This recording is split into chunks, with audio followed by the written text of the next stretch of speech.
Alright, welcome back folks to WrestleRant. I'm Graham G.S. Matthews, and all January long we're breaking down every installment of Royal Rumble history, starting with 1988, which is up from last month, through 2015, leading up to this year's installment in just 2 more weeks, which I am very much looking forward to. Should be a great show. But as I mentioned, if you want to check out any of my past installments of WrestleRant, of Royal Rumble reviews, they're right here on the channel. My reviews of Royal Rumble are already up from last year as well, including 96, 2000, 2001, 2002, 2004, 5, 7, 8, 10, and 11. So if you want to check out any of those Royal Rumble show reviews, they're already up from last year. And in the meantime, everything else I've talked about up to this point that I didn't cover last year is on the channel as of right now. So with all that being said, today we're talking about Royal Rumble 2006. I actually watched the Rumble match last year with RJ back on Endicott College campus and reviewed it for an episode of WrestleRant Radio last January of 2015. And I was able to watch the full show in its entirety on the network just recently. So here we go. Kicking off the show for the Cruiserweight Championship, a 6-way match featuring the then champion Kid Cash, Funaki, Jamie Noble, Nunzio, Paul London, in the SmackDown debut of Gregory Helms, who was still at that time a Raw guy, but inserted himself in the match and won the championship. Pretty much, it was a nice little opener. Cruiserweights could always be counted on for a great opener. That's exactly what this was. Not an all-time classic or anything like that, but still a nice little match that saw Gregory Helms emerge victorious as the new Cruiserweight champion. And it begged the question of, would he take the title to Raw? Would he join SmackDown? I mean, Kurt Angle had came from Raw and won the World Heavyweight Championship only weeks before that, so I really don't think anyone really cared to see if Helms would bring the belt to Raw, because I think everyone pretty much assumed by that point that he would just jump over to SmackDown. It's still a nice little surprise, though. It was a Crash-style match, a very kind of a train wreck of a match, but in the best way possible, kind of like TNA's X Division matches at that period in time. So a fun opener. I enjoyed it for what it was. Gregory Helms was a good fit for that title. I believe he would hold that title for another 13 months until he would drop it, I believe, at No Way Out 2007. So I believe he would be the longest reigning Cruiserweight champion, I don't know about ever, but definitely in WWE history. But nevertheless, it was a nice way of furthering his push. I remember they had him face, I think it was Jerry Lawler at that year's New Year's Revolution pay-per-view, and I think he won. I can't recall exactly. Maybe he lost. You know, I remember Hassan faced Lawler at that pay-per-view. Maybe, who else? Hassan and Kenny Dykstra. Oh, no, he faced Ric Flair a couple weeks before this, or in 2007. Anyway, I was surprised they didn't do more with him. I felt like, you know, winning the Cruiserweight Championship was a big accolade and whatnot, and led to bigger things for Gregory Helms.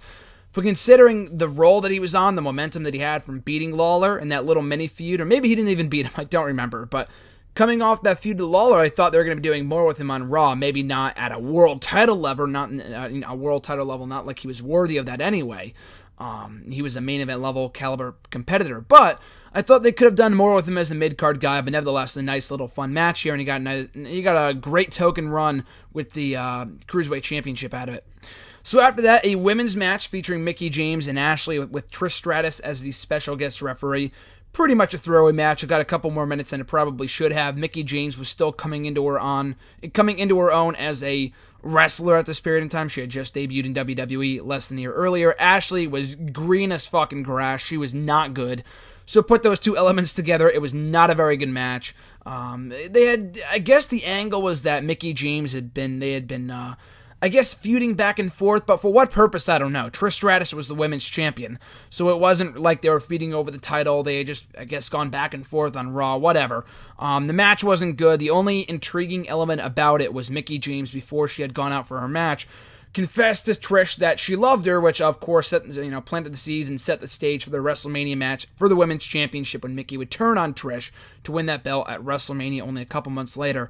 So other than that, didn't really care about this match. It was not very well wrestled at all. Mickie got a nice win out of it, which was good, in building her up as a credible challenger to Trish's World Championship, or Women's Championship rather. So it was effective in doing just that, but from an in-ring standpoint, this match was pretty much shit. Speaking of shit, this was hot steamy poop. JBL taking on the Boogeyman. So basically, JBL went from in one of the main events, headlining matches of WrestleMania 21 for the WWE Championship to fucking losing to John Bradshaw Layfield on this show in less than 2 minutes. I'm sorry, and losing to the Boogeyman, not John Bradshaw Layfield as JBL, and losing to the Boogeyman in less than 2 minutes. How does that work? I've never been the biggest JBL fan, but the guy went from fucking defending as the longest reigning WWE champion in SmackDown history, as he always says, or used to say anyway, to losing to the Boogeyman at the Royal Rumble. And it's not like they had major plans for the Boogeyman going forward. I mean, granted, he beat Booker T and Sharmell in a 2-on-1 handicap match at WrestleMania, but he was released like literally weeks later until he was brought back in 2007. So what was the point? It was a total waste. The match was shit. The feud was shit. It was a waste of JBL. The same guy, mind you, who would go on to WrestleMania to beat Chris Benoit for the United States Championship. So how the fuck does that work? How the fuck does Boogeyman go on to face King Booker, or Booker T still at that time, at WrestleMania and win, which is whatever. Well, actually, look at this. Look at this. So JBL would lose to Boogeyman on the show and then go on to win the United States Championship at WrestleMania. Then at WrestleMania, on that same show where JBL won the U.S. title, Booker would lose to the Boogeyman before going on to win the World Heavyweight Championship and King of the Ring 2-3 months later. So please explain to me how that works. You lose to Boogeyman, you get a title match, or is that the way the logic worked in 2006? Whatever, the match was shit. If you watch this pay-per-view, please skip over that. Just awful, awful, awful, awful. I love the Boogeyman, don't get me wrong. I got the chance to meet him only a couple months ago in November at one of the indie wrestling shows, Northeast Wrestling. He's a great dude. He's a guilty pleasure of mine in terms of just stupid gimmicks that I thought got over. But as a wrestler, even back then when he first got started, especially when he first got started, he was terrible. So they probably should have done more segments with him as opposed to matches, because the guy fucking sucked as a worker. Anyway, so we get to the Royal Rumble match, one of the few years they put the Rumble match in the middle of the show, which I thought was a mistake, considering who won here and then who would win the later matches. We'll get to that soon enough. But the Rumble match I thought was pretty good. I don't know what it was, what the circumstances were, but I didn't really enjoy it all too much when I first watched it with RJ last year. I thought it was a good match, not one of my least favorite Rumbles of all time, but I wasn't really paying too much attention to it, because I thought it was like an alright Rumble. Maybe just purely paying attention to Rey Mysterio, considering he won. But, in watching it back just recently, I thought it was a pretty good Rumble. I mean, I enjoyed the earlier Rumbles a little bit more, like 05, 02, and 03, but this was still a very good Rumble with, again, as they always say, a lot of great stories being told. Triple H kicking off the match, Randy Orton entering at number 30 later on, and those two having a nice little backstage interaction. Even before the match, we had Vince McMahon saying he wanted Shawn Michaels gone from the match, and they had teased tension between those two leading to the WrestleMania match. Shane would come in and eliminate Shawn Michaels ultimately after Shelton Benjamin and both members of Eminem failed to do so. So you had a great story there with Shawn Michaels taking a whole bunch of people out, including Simon Dean, which was hilarious. And then after overcoming the likes of Shelton and Joey Mercury and Johnny Nitro, he would get thrown out by the returning Shane McMahon, who would be a part of that feud going into WrestleMania, which was a great move. Not the only person to return on this show, mind you. We got the returns of Rob Van Dam, who had been advertised to return for a while. So he was a big factor in this match and a potential, winner of the Rumble match. Maybe not a huge, it wasn't a very likely candidate to win the Rumble, but it was still a nice little story going into the Rumble that he was going to come back from injury and win it. So that was cool. So you had that going into the match. You had Eugene coming back for the first time in a few months, which was unexpected. So he had a nice little run. He lasted a while. You had Goldust coming back to crickets, mind you. I mean, it wasn't a huge moment, but it was still cool to see Goldust. A much better showing in future and in past Rumbles. And we would also get the return of Tatanka, which led to him coming back as a regular on SmackDown through most of 2006, which was pretty interesting. So a lot of great Rumble surprises. If there was any really one year there's been past Rumbles, like I remember at the 99 or the 2000 Rumble, we got the return of Bob Backlund.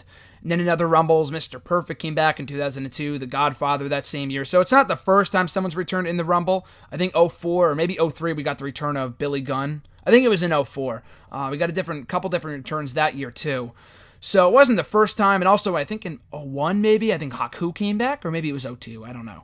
But still, a lot of great returns in this Royal Rumble too. Triple H kicking off the match, and I liked in kicking off the match, he had to go through Rey Mysterio, and then one after another, all of his old rivals would come in. He had a nice little interaction with Shawn Michaels down the stretch, but even before that, when you had the Big Show come in, he had just feuded with in New Year's Revolution, Ric Flair, who he had feuded with just before that in the fall of 2005. So a great story for Triple H. The only thing I would nitpick about the match, or Rey Mysterio winning, it was a great moment. They kind of foreshadowed it earlier on with Rey Mysterio not showing us his number, but kind of giving it away that he came in at an early number, because he looked at it, he was like, oh man, this number sucks, which was great, and the tribute to Eddie was awesome. The only thing that I would criticize about it was that he really wasn't in the match too much at all, which would be fine if you really don't look at the other Rumbles where people entered at 1 and 2 and the early numbers in 1. McMahon being the exception, because that was not a good Rumble and he was not a great winner at all. But you look at guys like Ric Flair in 1992, Chris Benoit in 2004, Shawn Michaels, too, in 1995, a lot like Rey Mysterio, that he was not really present for most of the match, despite entering at number 1. Mysterio had a couple cool flashes, especially early on, had a great one-on-one, mini matchup with Triple H. But other than that, down the stretch, he really wasn't all that involved in anything in the middle of the match. I mean, he came back around towards the end when everyone else got thrown out, but it was strange. You didn't really see a lot of Rey Mysterio in this match up until the finish, and I wouldn't even argue that by that point it became obvious. Because Randy Orton, it came down to Randy Orton, Triple H, and Rey Mysterio after, like I said, Shane tossed out Michaels, which was a great way of setting up that WrestleMania match. But you had those three, Mysterio, Orton, and Triple H, and all three of those guys ended up in world title matches at WrestleMania. Orton by beating Mysterio at No Way Out, which was a mistake, but it set up, it included him in the WrestleMania main event, so whatever. And then you had Triple H contending for the WWE Championship that same night at WrestleMania 22. So it wasn't exactly obvious that Mysterio was going to win. So it was a great surprise, a great finish, very emotional. The crowd popped huge, which is why I question having the match go on in the middle, because the subsequent two matches weren't really that good at all. I mean, we had a WWE title change with CM Punk. I'm thinking of Cena and CM Punk. John Cena and Edge, which was a good match, but nothing compared to their later bouts at SummerSlam and Unforgiven, and all the other times they would face off in the months to come. This wasn't, they're not even close to being their best battle. Still a good match. Cena got a very cool entrance that I didn't even know he had, because I had never seen this match before now, but I'd never had seen that entrance either, so that was pretty cool, and him coming down in like some Raptor-esque entrance. The match was good. He made Edge tap out to win back the WWE title. So Edge, despite being the top heel and arguably the best heel in all of 2006, especially during that time period at the beginning of the year, tapped out clean to John Cena and was not involved in the title match at WrestleMania.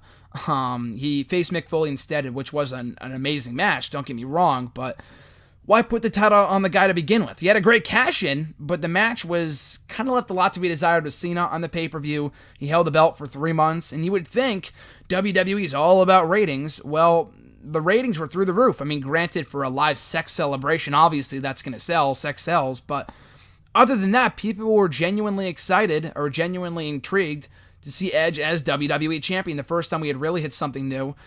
For the first time since Cena had won the belt at WrestleMania 21, and people got sick of him as champion.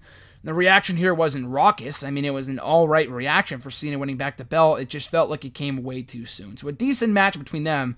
But if that wasn't bad enough, we had the main event between the World Heavyweight Champion Kurt Angle and the challenger Mark Henry, which was absolutely awful. Not a good match at all. I mean, Angle tried his best. And if you have a bad match with Kurt Angle, then that means you're a shitty-ass worker.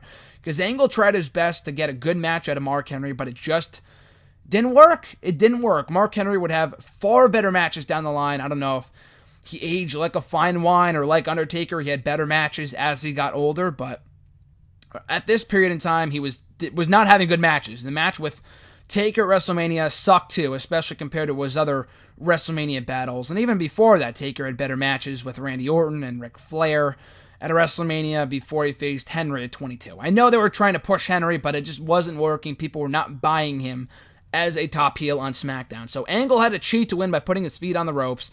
The match sucked. The finish sucked. I mean, you kept the world title on Angle, which was important. But I guess the sole reason why they wanted to close the show with this was so they can build to, tease the eventual encounter between the returning Undertaker, who had not been seen since Armageddon when he faced Orton inside Hell in a Cell in that great match. But he would return on this show and, without saying a word, challenge Kurt Angle for the World Heavyweight Championship, and not at WrestleMania, and No Way Out.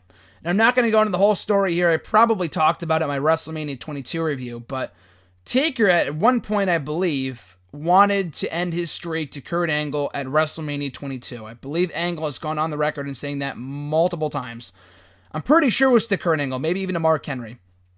But Vince nixed it, someone else nixed it, and it never really came to be. He faced Mark Henry at WrestleMania instead, and Angle was involved in the world title match.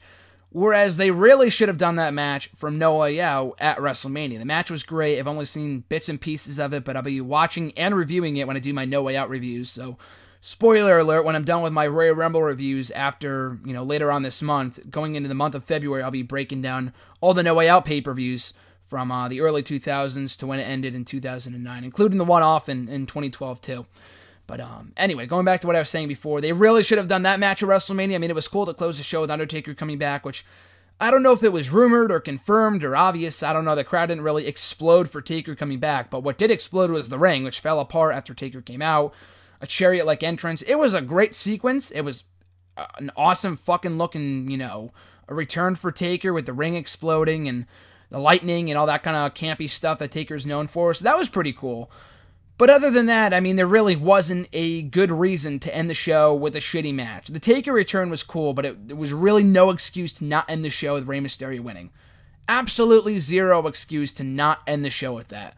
I don't know why they wouldn't have. I mean, again, I understand the return, I guess, kind of took precedence, but it wasn't over-the-top amazing to the point where they couldn't have done it during the middle of the show, maybe because you didn't have to have the ring break. You could have just had Taker come out and challenge Kurt Angle. It was a cool sight, again, but it only built to a match at fucking No Way Out, not at WrestleMania, so you didn't really have to have all the pomp and circumstance for Taker's return on this show. But nevertheless, I thought it was an alright show, not really a great Rumble pay-per-view on the whole. The Rumble match was the highlight, I thought. They had a lot of great different stories going on. Carlito tossing out Chris Masters, his tag team partner, Shawn Michaels, and the McMahon's thing going on there, and him tossing out Shelton Benjamin. Those two had a great little interaction midway through the matchup. Triple H had a great showing, and so many others too. So a really good Rumble, a lot better than I thought it was going to be. And definitely check it out if you're a Rey Mysterio fan. But other than that, this pay-per-view on the whole is not really all that worth checking out. The Cruiserweight Open was good, but you would see, many of those matches in the months and years to come from the Cruiserweight division on SmackDown. So nothing too special. It was a nice title change, but it wasn't anything amazing. The women's match sucked. Boogeyman and JBL sucked. The Rumble, like I said, was very good. So I would check out the Rumble if you have the time. Cena and Edge, they would have better matches down the line. A notable title change, but albeit unnecessary. And the main event sucked too. And then you had the return of Taker. So if you want to check out the return of Taker, definitely do that. If there's any one match from the show I would recommend, it would be the Rumble match. A pleasant surprise and a great winner and a great finish.